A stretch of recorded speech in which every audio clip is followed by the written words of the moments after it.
ដែលខ្សែទឹកខាងក្នុងមានឈ្មោះថាពិសិដ្ឋមរកតលង្កាតេជោសែនជ័យដែលជាទូកក្នុងវត្តលង្ការីឯទូកខ្សែទឹកខាងក្រៅមានឈ្មោះថាគិរីតេជោសែនជ័យរបស់រាជធានីភ្នំពេញចាលឿនលយអស់ចា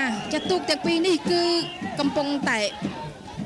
ប្រហែលគ្នាប្រដំប្រសងគ្នាទេចា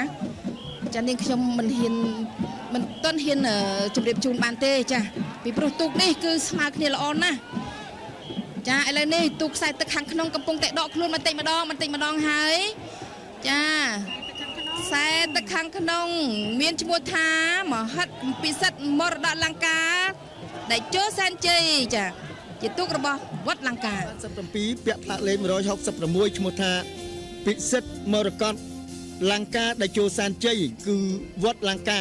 បាទរីឯខ្សែទឹកខាងក្នុងវិញពាក់ផ្លាកលេខ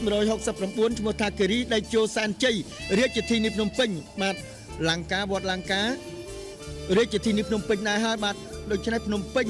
ប៉ះជាមួយភ្នំពេញហើយបងថនខ្ញុំជឿថាវត្តលង្កាប្រហែលជានៅរាជធានីភ្នំពេញនេះអត់អូនៅបាត់ដំបងបាទតាមប្រសាសន៍របស់លោកហែមថនបានបញ្ជាក់ថាវត្តលង្កានេះគឺស្ថិតនៅវត្តបាត់ខេត្តបាត់ដំបងបាទឥឡូវនេះយើងឃើញថាទូគូទាំងពីរនេះកំពុងតែមានព្រៀបប្រហាក់ប្រហែលគ្នាទេបាទខ្សែទឹកខាងក្នុងបាទឈ្មោះថាគិរីដែលចូលសែនជ័យបាទបានលូនបន្តិចបាទលើសបន្តិចបាទ